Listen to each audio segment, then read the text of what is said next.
공수처가 설치가 되면 검사의 비, 판사의 비를 수사할 수 있기 때문에 지금 검찰이 판사, 검사가 그 범죄 혐의가 있을 때 수사 못합니까? 우리 법조인들은 다 알다시피 검사와 판사에 대해서 수사하는 거 부담스러워합니다.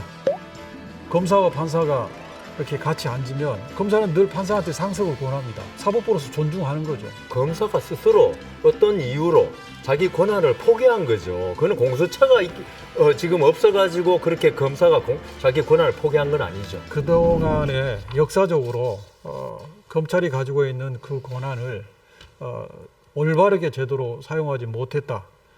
그래서 이제 국민들이 개혁을 요구를 하고 그 개혁의 요구가 결국은 공수처 설치로 이렇게 나왔다, 발전했다 이렇게 봅니다. 특히나 이 공수처는 그 검사와 판사 비리를 수사할 수 있는 그런 장점이 있습니다.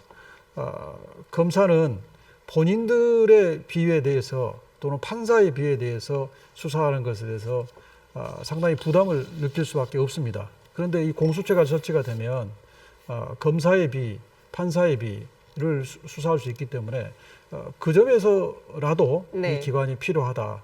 우리 이건태 변호사님 말씀하신 두 분은 공수처에 찬성하시는데 네네. 좀 전에 판사, 검사를 수사할 수 있다. 그렇게 말씀하셔서 공수처가 있어야지.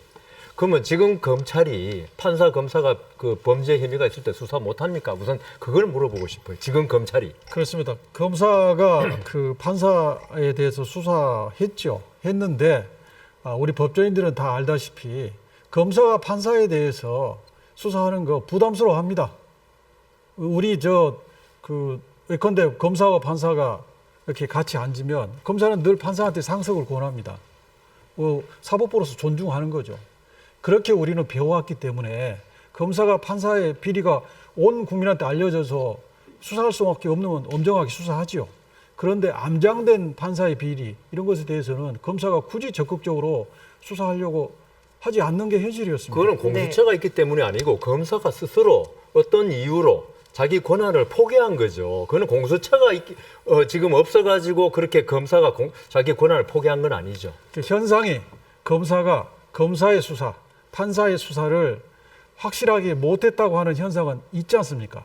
이 부분을 해결할 수 있는 게 저는 공수처라고 봅니다.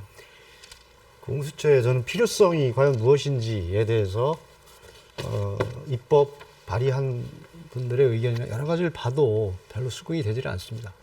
결국은 검사 판사 수사를 제 식구 감싸기를 불식하기 위해서 한다. 그런데 과연 검사 판사의 비리의 수요가 얼마나 많으냐.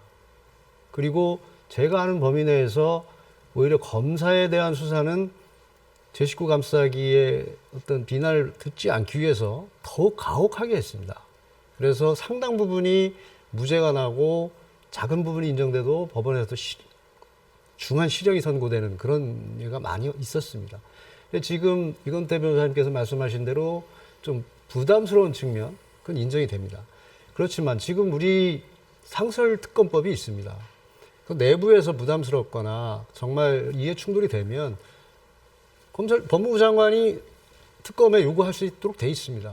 상설특검법을 활용해서도 얼마든지 할 수 있는데 왜 굳이 공수처가 필요하냐. 네. 결국은 검찰의 권한을 뺏어서 새로운 검찰을 만드는 것밖에 안 된다. 근데 그것은 필요성에 비해서 부작용이 너무 크다. 지금 공수처장 임명을 대통령이 한다든지 공수처의 어떤 검사나 수사관들의 인적 구성 과정을 보면 객관성이 담보될 수 있느냐. 과거 진상조사단에서도 보면 어떤 코드형 인사들에 의해서 편파적인 조사들이 진행된 것들이 많이 보였습니다. 근데 지금 공수처를 구성하는 과정에서도 그러지 말라는 보장이 없습니다. 그런 네. 위험을 안고서 굳이 공수처를 만들어야 되느냐. 네네. 저는 그렇게 필요성이 서기호 있다고 봅니다. 변호사님. 예, 공수처에 대해서 항상 이제 제기된 비판이 옥상옥이다 이런 이야기하고 이제 전 세계 유례가 없다 이런 이야기가 많이 나옵니다. 그런데 이 공수처 이야기가 나오는 배경은 우리나라의 검찰의 권한이 그만큼 전 세계 유례가 없을 정도로 막강하고 집중돼 있기 때문입니다. 수사권, 기소권을 다 독점하고 있어서 다른 선진국에 보면 찾아볼 수 없는 사례입니다. 근데 우리나라가 그렇게 됐던 이유는 해방 이후에 워낙 친일 경찰들이 인권 유린의 이런 일들이 너무 많았기 때문에 법률가가 좀 통제를 해야 된다. 그래서 검사로 하여금 통제하게 그 경찰을 통제하게 만들고 그래서 검사에게 수사권 기소권을 다 몰아줬습니다. 하지만 그때 입법자들도 장기적으로는 이 검찰 지금 현재 우리나라 상황이 이제 해방돼서 얼마 되지 않았기 때문에 이렇게 검사에게 수사권 기소권을 몰아주지만 장기적으로는 분리된다 이런 이야기 네. 그 당시에도 있었습니다. 그렇기 때문에 이렇게 유례 없이 전 세계 유례 없이 검찰의 권한이 집중돼 있기 때문에 이것을 공수처를 설치해서 그 검사 판사 비리 그다음에 지금 현재 검찰이 특수부라는 곳을 통해서 직접 수사를 해왔던 권력형 범죄에 대해서도 이 공수처에다가 권한을 넘기자 이런 차원에서 네. 이 공수처가 만들어진 그럼 겁니다. 공수처장을 임명하는 방식에 대해서는 어떻게 생각하시나요? 그렇기 지금 때문에 올라와 있는 안 이 중에서요? 공수처장은 대통령의 직접적인 임명권, 그러니까 대통령 실질적인 임명권을 주면 안 되고 여야가 합의해서 임명해야 한다고 생각합니다. 지금 백혜련 형식적으로 의원 볼 때는